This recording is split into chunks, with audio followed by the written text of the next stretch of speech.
श्री शिवाय नमस्तुभ्यम हर हर महादेव। स्वागत है दोस्तों। आज का ये वीडियो हम सभी के लिए बहुत ही खास होने वाला है, क्योंकि इस वीडियो में हम लोग साल की पहली सप्तमी में किए जाने वाले कुछ बहुत ही खास उपायों के बारे में जानेंगे। पूज्य गुरुजी कहते हैं कि अगर इस सप्तमी के दिन आप सिर्फ चावल के दाने या फिर मूंग के दाने शिवलिंग के ऊपर समर्पित कर देते हैं तो इससे आपकी रूठी हुई किस्मत चमक जाती है। अगर आपका दुर्भाग्य चल रहा है, जीवन में चारों तरफ से सिर्फ संकटों का सामना करना पड़ रहा है, धन दौलत की प्राप्ति नहीं हो पा रही है, एक एक रुपए को खर्च करने से पहले कई बार सोचना पड़ता है, परिवार में लड़ाई झगड़े की स्थिति बनी रहती है, तो पूज्य गुरुजी ने कहा कि ये उपाय आपको इन सारी समस्याओं से बाहर निकाल देगा। तो चलिए जानते हैं गुरुजी द्वारा बताए गए इन उपायों के बारे में। लेकिन उससे पहले प्रार्थना, अगर आप चैनल पर नए हैं तो कृपया चैनल को सब्सक्राइब अवश्य कर लें। देखिए, इस वीडियो में हम लोग पूज्य गुरुजी द्वारा बताए गए कुछ बहुत ही खास उपायों के बारे में जानेंगे। ये उपाय आपके जीवन की सारी समस्याओं को समाप्त करके धन धान्य के भंडार को भरने वाले हैं। साल के इस पहली सप्तमी के दिन यानी इस बुधवार के दिन अगर इस उपाय को आप करते हैं तो पूरे साल आपको कभी भी धन की कमी नहीं होगी, आपका व्यापार अच्छे से चलेगा और आपकी नौकरी में भी कोई समस्या नहीं आएगी। तो चलिए जानते हैं पूज्य गुरुजी द्वारा बताए गए सबसे पहले और खास उपाय के बारे में। ये उपाय उन लोगों को करना है जिनके जीवन में धन की कमी बहुत ज्यादा है, माता लक्ष्मी उनके घर में निवास कर ही नहीं रही है, तो ऐसे लोगों को ये विशेष उपाय करना है। अपने व्यापार को अच्छी तरह से चलाने के लिए, नौकरी में तरक्की प्राप्त करने के लिए आपको ये उपाय करना है। देखिए, इस उपाय के लिए आपको सिर्फ एक बेलपत्र ले लेनी है। बेलपत्र कहीं से भी कटी नहीं होनी चाहिए। अगर आपके पास बेलपत्र नहीं है तो शिवलिंग के ऊपर चढ़ी हुई बेलपत्र को उठा जल से शुद्ध करके फिर आप उसका भी इस्तेमाल कर सकते हैं। फिर इसी के साथ आपको एक लोटा जल ले लेना है। तांबे के पात्र में आप अपने घर से एक लोटा जल ले लीजिए। फिर सबसे आखिर में आपको ले लेना है 31 यानी 31 मूंग के दाने। मूंग यानी हरे साबुत मूंग के दाने आपको ले लेने हैं 31। सामने आपको स्क्रीन में दिखाया जा रहा है। ये दाने आपको अपने घर पर बहुत ही आसानी से मिल जाएंगे और यही दाने आपके जीवन में व्यापार अच्छे से चलाएंगे, धन धान्य की प्राप्ति करवाएंगे। देखिए, आप सबसे पहले आप एक छोटी सी कटोरी ले लीजिए। स्टील की कटोरी में आपको ये 31 हरे साबुत मूंग के दाने डाल देने हैं और उसी के ऊपर ये एक बेलपत्र रख देनी है। उसके बाद आप ये पूरी कटोरी लेकर अपने घर के हर एक कमरे में घूम लीजिए। घर की छत में घूम लीजिए। हर एक कमरे में ऊपर नीचे चारों तरफ हर एक जगह पर आप इस कटोरी को लेकर घूम लीजिए। बस आपको ध्यान, किसी भी अशुद्ध जगह में इसे आप लेकर नहीं जाएंगे। बाथरूम या अन्य किसी भी अशुद्ध जगह में आप इसको लेकर नहीं जाएंगे। अब ये पूरे घर में घुमाने के बाद आपको ये कटोरी लेकर अपने घर के मंदिर में पहुंच जाना है और इस कटोरी को अपने मंदिर में रख देना है। उसके बाद आपको एक दीपक लेना है। दीपक आप मिट्टी का भी ले सकते हैं या फिर आप अपने घर पर शुद्ध आटा मारकर उसका भी दीपक तैयार कर सकते हैं। इस दीपक में आपको घी का इस्तेमाल करना है और साथ ही साथ गोल रुई की बत्ती का करना है। अब ये दीपक भी आपको इसी कटोरी के बगल में रख देना है। लेकिन ध्यान रखिएगा, ये दीपक आपको ऐसे ही नहीं रखना है, बल्कि इसके नीचे कोई प्लेट लगा दीजिएगा या फिर चावल के कुछ दाने रख दीजिएगा या फिर फूलों की कुछ पंखुड़ियां रख दीजिएगा या फिर कुछ भी रख दीजिएगा। यानी इस दीपक को आप ऐसे ही ना रखिएगा, इसके नीचे कुछ लगा दीजिएगा।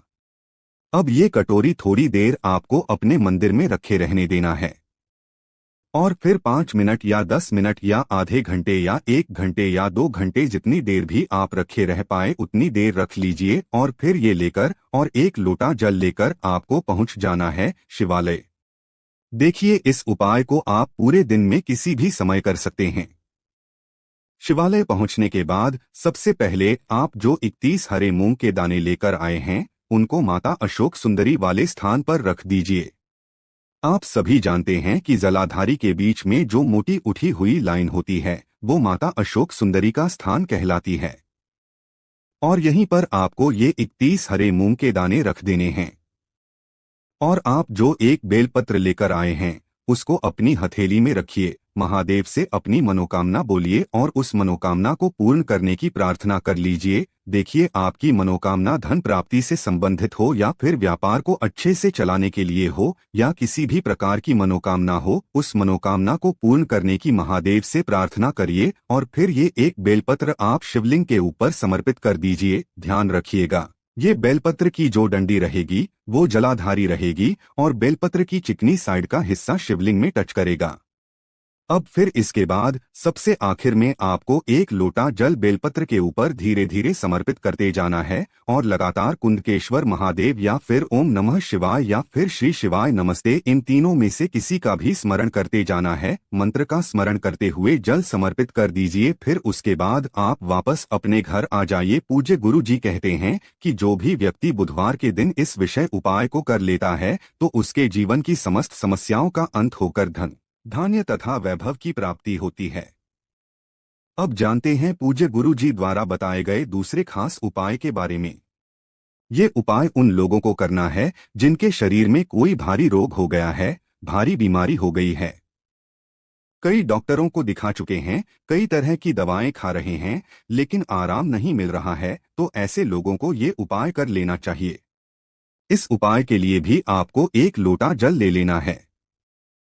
तांबे के पात्र में जल ले लीजिए और के साथ आपको लेना है थोड़ा सा शहद। आप थोड़ा ज्यादा शहद ले लीजिएगा, 2 चम्मच या 3 चम्मच शहद ले लीजिएगा और सबसे आखिर में आपको 7 बेलपत्र की डंडियां लेनी है। देखिए, आपको बेलपत्र नहीं लेनी है, बल्कि बेलपत्र के नीचे जो डंडी होती है वो लेना है और वो भी आपको 7 लेना है, यानी 7 लेना है। अब ये सारी सामग्री लेकर आप शिवालय पहुंच जाएंगे। इस उपाय को भी आप पूरे दिन में किसी भी समय कर सकते हैं। शिवालय पहुंचने के बाद सबसे पहले आप जो एक लोटा जल लेकर गए हैं को धीरे धीरे शिवलिंग के ऊपर समर्पित करते जाइए और ओम नमः शिवाय मंत्र का स्मरण करते जाइए। इसके बाद आप जो शहद लेकर गए हैं उस शहद को शिवलिंग में अच्छे से लगा दीजिए, यानी उस शहद का शिवलिंग में लेपन कर दीजिए। चारों तरफ शिवलिंग में अच्छे से लेपन करने के बाद ओम नमः शिवाय मंत्र का स्मरण करते रहिए और फिर 1 या 2 मिनट या फिर 10 सेकंड, 20 सेकंड, जितनी भी देर आप ये लेपन शिवलिंग में लगा रहने दें उतनी देर लगा रहने दें और उसके बाद शहद को आप शिवलिंग से निकालकर एक अपनी कटोरी में रख लें। आप एक छोटी सी कटोरी ले जाइएगा, उसमें इस शहद को निकालकर रख लीजिए। अब फिर आप जो 7 बेलपत्र की डंडी लेकर गए हैं उनको भी शिवलिंग के ऊपर समर्पित कर दें और कुंदकेश्वर महादेव के नाम का स्मरण कर लें। फिर उसके बाद कुंदकेश्वर महादेव से अपनी बीमारी को दूर करने की प्रार्थना कर लें और फिर ये 7 बेलपत्र की डंडियां भी आपको उठा लेनी है और महादेव से प्रार्थना कर है कि मेरे शरीर में इस प्रकार का रोग हो गया है या फिर मेरे घर के ये सदस्य हैं उनको ऐसा रोग हो गया है, कृपया इन बेलपत्र की डंडियों को और इस शहद को औषधि स्वरूप बनाने की कृपा करें। आप ऐसी कुंदकेश्वर महादेव से प्रार्थना करते हुए फिर ये लेकर आपको अपने घर आ जाना है। अब आपको अपने घर की जो चौखट होती है, घर की जो दहलीज होती है, वहां पर बैठकर ये जो बेलपत्र की डंडियां हैं इनको शहद में डुबोकर और एक एक करके इसको चबा आप खाते जाइए। इन 7 बेलपत्र की डंडियों को आप एक एक करके चबा चबा कर खाते जाइए और महादेव से प्रार्थना करते जाइए कि मेरे रोग में मुझे आराम मिल जाए। पूज्य गुरु जी कहते हैं कि जो भी व्यक्ति हफ्ते में एक दिन इस उपाय को करना शुरू कर देता है तो उसके शरीर का बड़ा से बड़ा रोग महादेव की कृपा से बहुत ही जल्दी समाप्त हो जाता है। देखिए, अगर आप एक साथ 7 डंडियां नहीं खा सकते हैं तो फिर आप अगले दिन भी कुछ डंडियों को खा सकते हैं। अब इसके बाद गुरुजी द्वारा बताए गए तीसरे खास उपाय के बारे में देखिए। ये कोई उपाय नहीं बल्कि आपको एक बात का ध्यान रखना है। गुरुजी हमेशा कहते हैं कि जब आप उपाय कर कर के थक जाएं, जब आप अपनी मनोकामना को पूर्ण करने के लिए कोई उपाय कर रहे हों, कई व्रत कर चुके हों, कई सारे प्रयास कर चुके हों, लेकिन आपकी मनोकामना अगर परिपूर्ण नहीं हो रही है, महादेव आपकी प्रार्थना को नहीं सुन रहे हैं, तो आप समझ लेना कि आप कोई ना कोई गलती जरूर कर रहे हैं।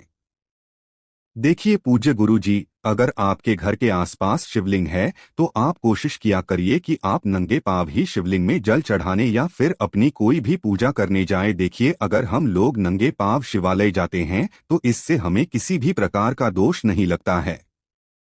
पूज्य गुरुजी कहते हैं कि जब भी हम लोग चप्पल पहनकर या फिर जूते पहनकर या फिर कुछ भी पहनकर शिवालय जाते हैं और उसको शिवालय के बाहर उतारते हैं तो उसको जो लोग लांघकर शिवालय आते हैं शिवलिंग के पास, तो उनके भाग्य का जितना भी दुख होता है वो हमारे जीवन में आ जाता है। इसलिए आपको चप्पल या जूते पहनकर नहीं जाना है। इसी के साथ आप लोगों को एक बात का ध्यान रखना है कि आप शिवलिंग में जब भी जल समर्पित करें तो वो जल आपको शिवलिंग के बिल्कुल नजदीक से समर्पित करना होता है।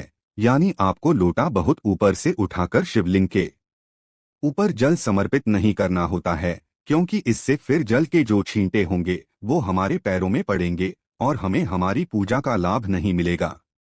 इसलिए आप इन छोटी छोटी कुछ बातों का विशेष ध्यान रखेंगे तो आपको भी अपने द्वारा किए गए उपायों का परिणाम बहुत ही जल्द प्राप्त होगा और महादेव भी आपकी मनोकामना को बहुत ही जल्द परिपूर्ण कर देंगे।